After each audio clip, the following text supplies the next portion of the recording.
Un effort important à faire pour... Question principale. Je reconnais maintenant la chef du deuxième groupe d'opposition. Madame la Présidente, dans le dossier du PEC, il n'y a plus personne qui connaît c'est quoi la vraie position du gouvernement de la CAQ. Le premier ministre dit une chose, puis les deux personnes qui veulent le remplacer disent autre chose. Le ministre de l'Immigration dit une chose et la personne qui l'appuie pour devenir sa chef dit autre chose. Le bordel est totalement pogné et malheureusement, Madame la Présidente, c'était prévisible.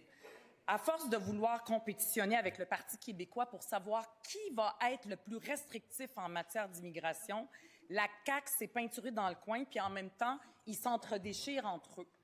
Tout le monde au Québec est d'accord. Les maires et mairesses qui n'ont aucune leçon à recevoir des personnes, les entreprises, les syndicats, les universités, la prochaine personne qui veut devenir première ministre du Québec, tout le monde, sauf le ministre de l'Immigration, le premier ministre et le chef du Parti québécois.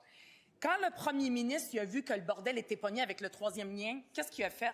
Il a fait la chose raisonnable. Il a dit « Je suspends le projet ». Maintenant que le bordel est pogné au PQ, sur le PEC, le bordel, en ce moment, il est pogné sur le PEC.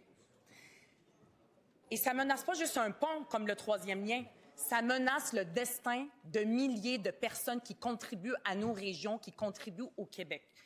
Est-ce que le premier ministre peut faire la même chose que ce qu'il a fait pour le troisième lien et suspendre la réforme du PEC? Est-ce qu'il peut répondre maintenant? La réponse du premier ministre. Madame la Présidente, on ne sera jamais d'accord, Québec solidaire et moi, sur l'immigration temporaire. Mais il faut regarder le portrait global. On a actuellement, quand on additionne les travailleurs temporaires, les étudiants temporaires et les demandeurs d'asile, on a plus de 535 000 immigrants temporaires au Québec actuellement. C'est plus du double de ce qu'on avait il y a quelques années. Résultat des courses, Madame la Présidente, à Montréal, sur l'île de Montréal, peu importe l'indicateur qu'on utilise, que ce soit la langue parlée à la maison, la langue parlée au travail ou la langue parlée en public, il y a eu une baisse depuis 2 ans de 5 points. À la maison, on est rendu à 43 % seulement des Montréalais qui parlent français à la maison majoritairement. Donc, Madame la Présidente, depuis 20 ans, il y a un déclin du français à Montréal. Que propose Québec solidaire? Rien. Rien, c'est pas important, l'avenir du français pour Québec solidaire. Québec solidaire serait prêt à ajouter des centaines de milliers d'immigrants temporaires à Montréal, même si ça accélère le déclin du français. Ben non, on ne sera jamais d'accord. Chut! C'est trop bruyant. Première complémentaire. Madame la Présidente, les gens qui sont admissibles au PEC, c'est l'immigration dont on rêve au Québec. Ils sont déjà ici, logés ici, et en plus, ils parlent parfaitement bien le français. Le premier ministre dit qu'il n'est pas d'accord avec Québec solidaire. Je m'excuse, Madame la Présidente, mais il n'est pas d'accord non plus avec les deux personnes qui veulent devenir premier ministre à sa place. On dirait qu'en matière d'immigration, le premier ministre est briefé par le chef du Parti québécois.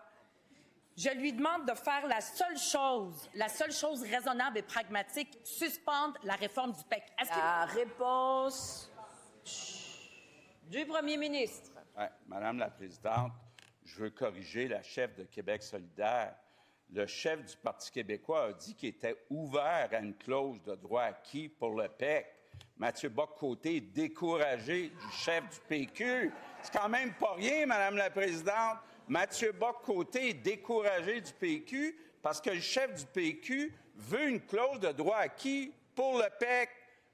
Madame la Présidente, il faut se soucier du déclin du français à Montréal. Ça n'intéresse pas Québec solidaire. On ne sait plus si ça intéresse le Parti québécois. Mais nous, à la CAQ, ça nous intéresse. Et Madame la Présidente, faut protéger notre langue, nos valeurs. Deuxième complémentaire. Et pour ce faire, en deuxième complémentaire, je reconnais le député de Saint-Henri-Sainte-Anne. Madame la Présidente, le ministre de l'Immigration vient de passer la période de questions au complet à plaider pour le statu quo et à critiquer en tout point la position de la députée de Sanguinet, qui l'appuie pourtant à la chefferie, qui, elle, se rallie à notre position et demande aussi le retour du PEC. Le ministre de l'Immigration vient de passer la période de questions à critiquer l'approche de sa potentielle future chef, qui l'appuie encore. Ma question est claire. Après avoir été désavoué devant tout le monde de manière frontalière, est-ce que le ministre de l'Immigration maintient son appui envers la députée de Sanguinet pour la chefferie ou s'il regrette son choix? La réponse du ministre de l'Immigration, de la francisation et de l'intégration. Madame la Présidente, je salue l'intérêt de mon collègue pour la course à la chefferie. Je sais que vous avez eu du plaisir avec la vôtre. C'est peut-être pas votre candidat qui a gagné. C'est vos affaires. Présidente, je vous en prie, poursuivez. Chut. Article 32. Article 32, poursuivez. Oui. Puis mon collègue dit, je viens de passer la période de questions, mais il en reste encore beaucoup. Je suis content. On est à 20 minutes là, sur 45 encore. Donc, j'espère qu'on va avoir l'occasion d'avoir plus d'opportunités de présenter le nouveau programme de sélection des travailleurs qualifiés. Madame la Présidente, j'ai de la misère à m'exprimer. Ça va être son tour après. Donc, je pense que ce qui est essentiel, là, c'est de dire, on peut bien discuter d'une période, on peut bien discuter d'une période de transition, mais la voie d'avenir... En question principale. Je reconnais maintenant le député de Tachereau. La parole est à vous. Oui, merci, Madame la Présidente. On assiste actuellement à un spectacle d'une confusion rare au sein du caucus de la CAQ concernant le troisième lien. D'un côté, on a le député de Lévis et ex-ministre de l'Environnement qui nous assure que le projet autoroutier est dans l'ADN de son parti. De l'autre, on a la députée de Sanguinet, ex-ministre de l'Économie, qui semble soudainement prise de doute et se dit en réflexion. Pendant ce temps-là, le premier ministre, lui, fait comme si de rien n'était et dit que tout le monde est derrière ce projet-là. Est-ce que le ministre des Transports pense qu'il pilote un projet de mobilité? Parce que c'est pas le cas. Là. Il pilote simplement un véhicule électoral dont le moteur est en train de lâcher en pleine course à la chefferie. Est-ce qu'il peut faire la seule chose qu'il a à faire en cette période-ci, considérant les finances de l'État québécois aussi, de l'urgence climatique également? Est-ce qu'il peut juste annuler ce projet-là qui ne va nulle part? La réponse du ministre des Transports et de la Mobilité durable. Oui, merci, Madame la Présidente. Je conviens avec mon collègue qu'il y a une course à la chefferie, puis je pense que le débat d'idées, c'est simple, c'est correct. Maintenant, sur le lien interrive, je travaille sur ce dossier et il continue d'avancer. Et le processus qui a été mis en place par ma prédécesseur est rigoureux. On suit des étapes.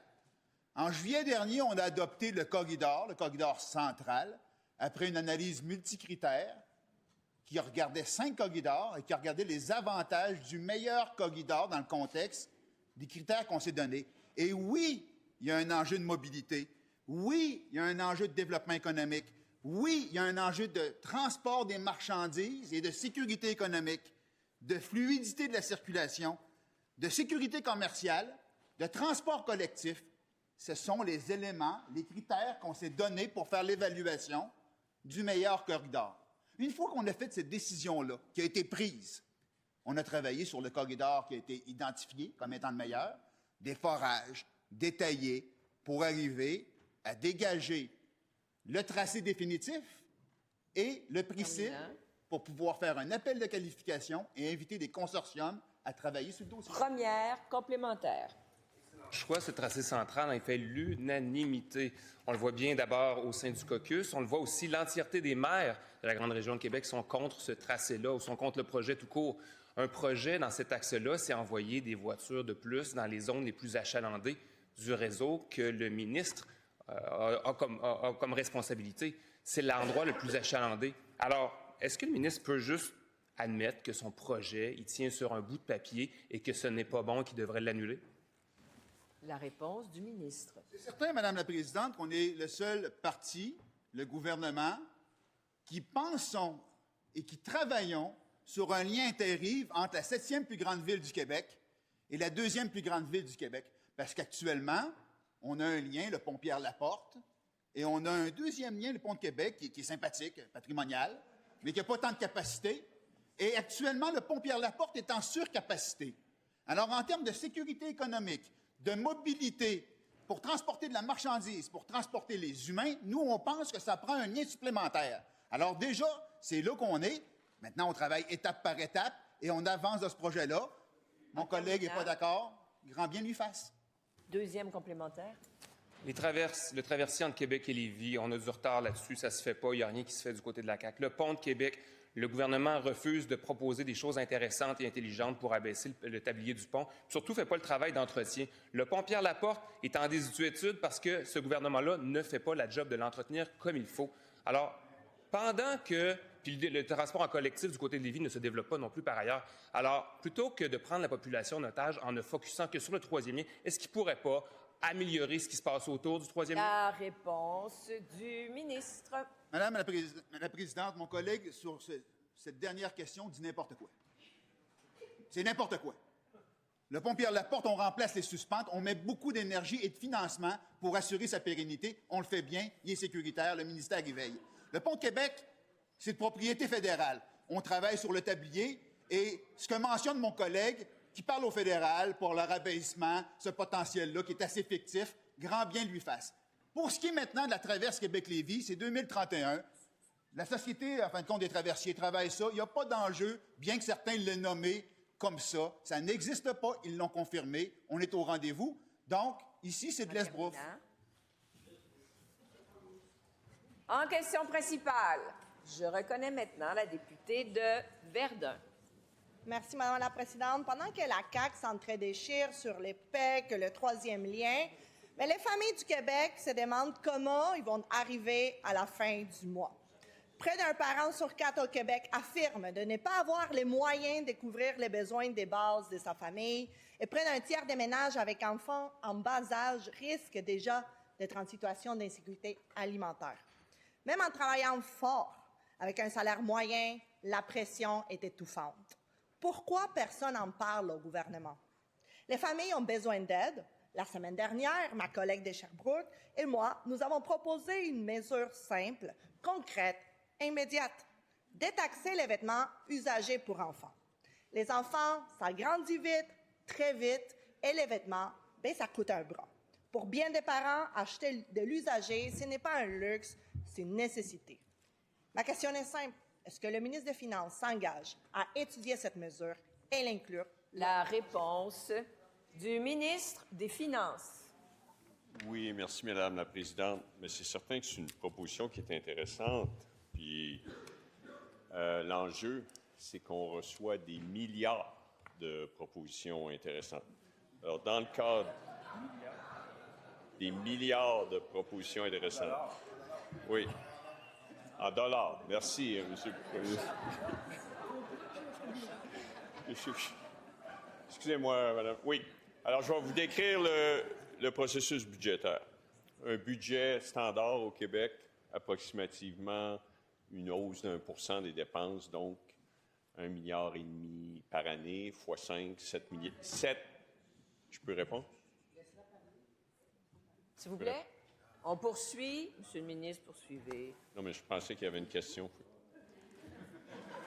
Donc, 7 milliards et demi de nouvelles mesures, initiatives.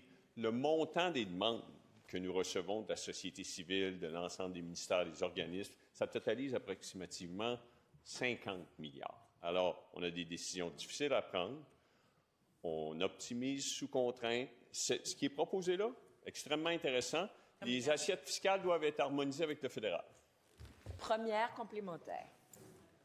Pour une fois que j'entends le ministre dire qu'il y a plein d'idées pour le coût de la vie, mais j'aimerais ça les voir se concrétiser lors du prochain budget. Cette mesure est intéressante. Les Québécois nous le disent, leur priorité, c'est le coût de la vie.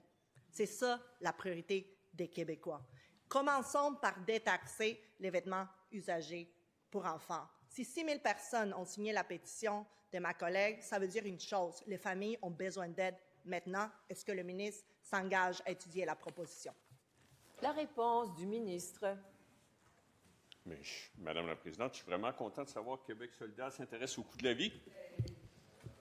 Ils ont oublié de supporter nos baisses d'impôts, le plafonnement des tarifs, le plafonnement des tarifs de stationnement d'hôpitaux, le 2 000 $ pour les aînés. C'est ici, au Québec, que le revenu réel disponible est le plus élevé depuis 2018 par rapport à l'inflation, parce qu'on a fait des mesures Maintenant, nous avons une nouvelle proposition de grande qualité. On va l'analyser avec l'ensemble des demandes qui, malheureusement, totalisent approximativement 7 à 8 fois les moyens de l'État québécois. Deuxième complémentaire. Le ministre semble ouvert à l'étudier, tant mieux. Maintenant, il faut qu'il nous dise qu'est-ce qu'il va faire concrètement pour les familles. On le sait qu'il ne reste pas beaucoup d'argent. Il admet les chèques de Northvolt, les chèques des Kings de Los Angeles ont déjà été encaissés. Mais les familles veulent savoir qu'est-ce qu'il va y avoir dans le prochain budget pour ceux qui travaillent et qui n'arrivent pas. Est-ce qu'au moins il peut nous dire ça? La réponse du ministre des Finances. Oui, bien, Madame la Présidente, je sens un petit peu de partisanerie, là, juste un petit... un soupçon. Les taxes à rendre. OK, parce que je rappelle qu'on a baissé les impôts, on a plafonné les tarifs. Quand je vais à l'épicerie, on me parle aussi des stationnements d'hôpitaux plafonnés à 10 $ par jour. Les lunettes. Les lunettes, merci.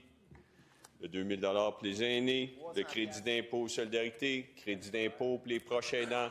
Alors, soudainement, vous avez une proposition, on va l'analyser, ça nous fait plaisir. Et non, vous n'avez pas le monopole de la justice sociale. Et, Monsieur le ministre, vous... Article 32, vous gardez le silence. Et j'allais vous dire, Monsieur le ministre des Finances, que vous adressiez à la présidente